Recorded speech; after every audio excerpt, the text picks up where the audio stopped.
Y hemos añadido un caso clínico en el que el motivo de consulta es una mujer de 72 años que acude al servicio de urgencias por una peristalsis anterior. Aquí vemos sus antecedentes personales, que tiene espondilitis anquilosante, hipertensión, diabetes tipo 2 y una fibrilación auricular paroxística, en tratamiento con enalapril, insulina, metformina, miodarona, cetocumarol y AINES ocasionalmente en los brotes de espondilitis.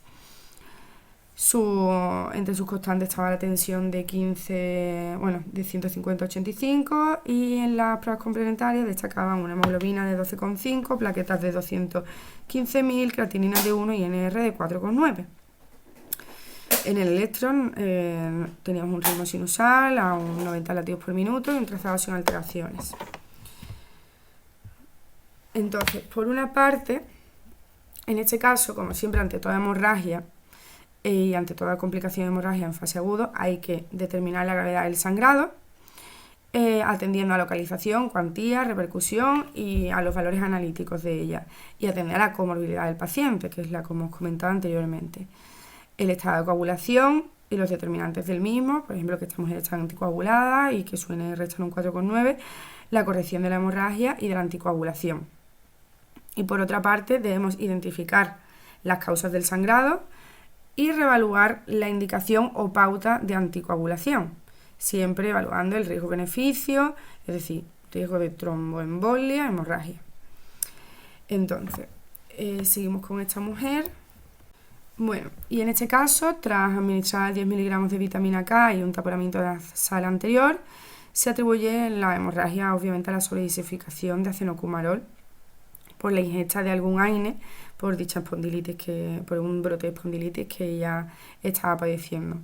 Entonces, posteriormente a ello, la paciente presenta 2 episodios más de epistasis y una rectorragia debido a hemorroides externas que precisaron una visita al servicio de urgencia, donde se reevalúa el riesgo de tromboembolia hemorragia y se plantea retirar la anticoagulación.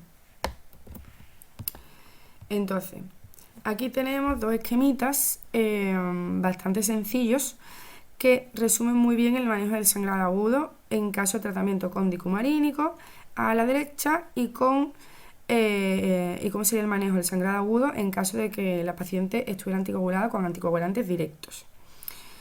Y bueno, básicamente se diferencian en que los exámenes de laboratorio que se van a emplear para determinarlos y además las estrategias de reversión de los sangrados, ya que no se utilizan los mismos antídotos o formas de reversión para anticoagulantes directos y para los antivitamina K.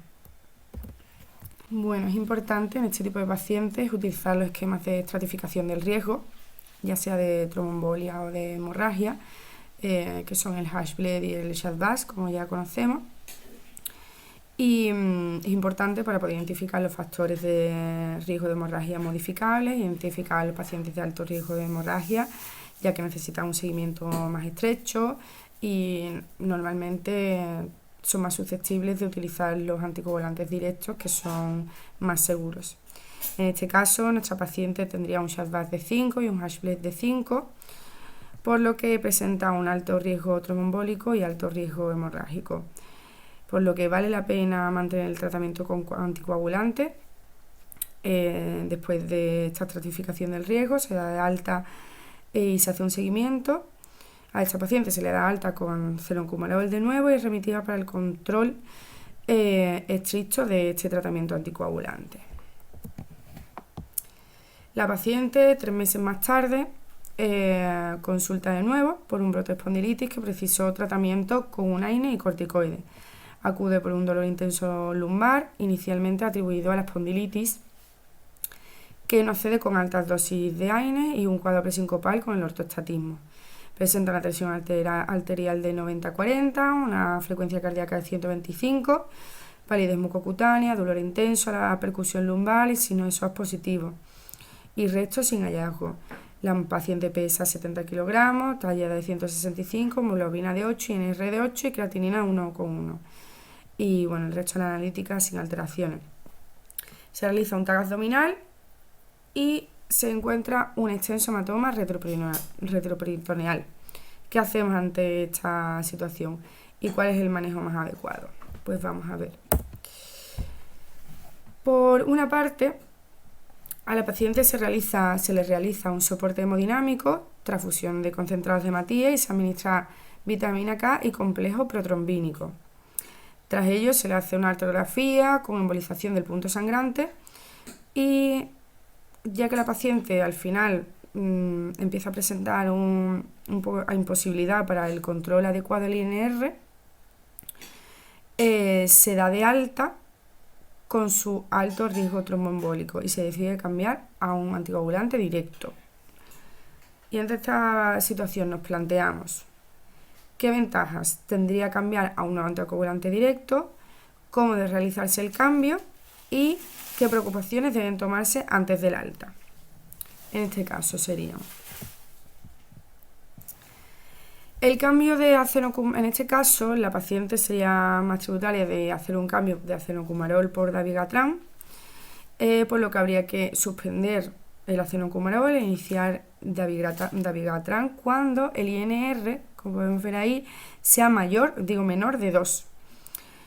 Por otra parte, los anticoagulantes directos, como he dicho, tienen una serie de ventajas y suelen ser más seguros, ya que tienen una elevada efectividad en la reducción de los episodios de tromboembolismo, actúan en un punto concreto de la cascada de coagulación y se usan unas dosis fijas, 1 o 2 veces al día, por lo que presentan unos niveles más predecibles en comparación a los antivitamina K, aparte de que presentan menos interacciones con alimentos y con otros medicamentos. Y estas tablas que vemos aquí es un resumen de lo que hemos comentado anteriormente. Por otra parte, debemos tomar una serie de precauciones en cuenta.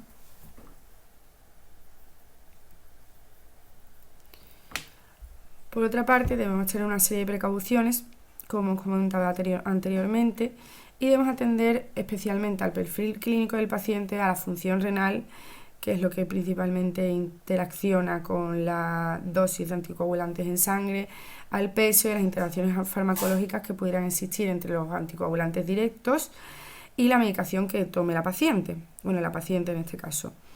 Por otro lado, debemos realizar una analítica basal y planificar el seguimiento de la paciente y, como es imprescindible, pues educación sanitaria de horario de toma de la medicación, interacciones dietéticas, farmacológicas, signos de alarma.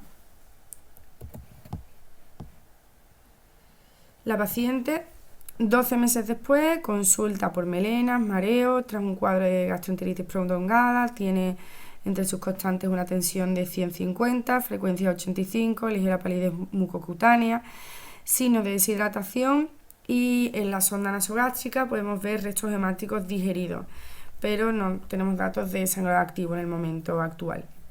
Y el resto sin hallazgo. Peso igual, talla igual, la hemoglobina de 9, creatinina 1,5 y TTPA de 85 y el resto sin hallazgo. Bueno, como hemos comentado, el manejo tenemos que tener en cuenta el tiempo transcurrido desde la ingesta de la última dosis de anticoagulante y calcular el aclaramiento de creatinina y atender a las posibles interacciones farmacológicas de los fármacos que haya tomado la paciente en los últimos días. Debemos evaluar el estado de coagulación con test de laboratorio. En este caso vemos que el TTPA es el que está alterado y además determinar la fuente, magnitud y repercusión de la hemorragia y el tratamiento de la hemorragia con medidas, como siempre, generales, locales, antídotos y agentes hemostáticos. Similar a lo que hicimos a la llegada de esta paciente por primera vez a urgencias. Y como hemos dicho, la función renal en este caso sería el mayor condicionante y la mayor responsable de las complicaciones de esta paciente. Y al tener ese aclaramiento renal, esa función renal, debemos reajustar la dosis de anticoagulante. En esta paciente, en este caso se realizó una endoscopia observándose lesiones agudas sin sangrado en el momento en el que se realizaba la endoscopia. Tras la transfusión de concentrados de hematía y administración de idarucizumab, que se da en 2,5 gramos más dos dosis de 2,5 gramos cada una, cesa el sangrado y la paciente permanece estable hemodinámicamente. En este caso ya no estaba indicada la administración de complejo protrombínico y debido al origen de la hemorragia y a la sobredosificación de dabigatran con un TTPA de 85, es decir, 2,5 veces más del control, se ha visto que la anticoagulación está siendo supraterapéutica. Entonces, ya que estaba causada por el fracaso renal tras una gastroenteritis, tenía un aclaramiento de menos de 50 mililitros minutos, se debería haber reducido la dosis a 110 miligramos cada 12 horas. Y además, la paciente ha recibido un tratamiento concomitante con AINES y con corticoides. Y bueno, reevaluamos a la paciente y, en definitiva, existe un elevado riesgo de sangrado, el episodio previo y con tratamientos con gastroerosivos, por lo que se decide hacer un cambio a Pixaban, que es un anticoagulante directo que tiene menos riesgo de hemorragia gastrointestinal. Y bueno, pues hemos terminado.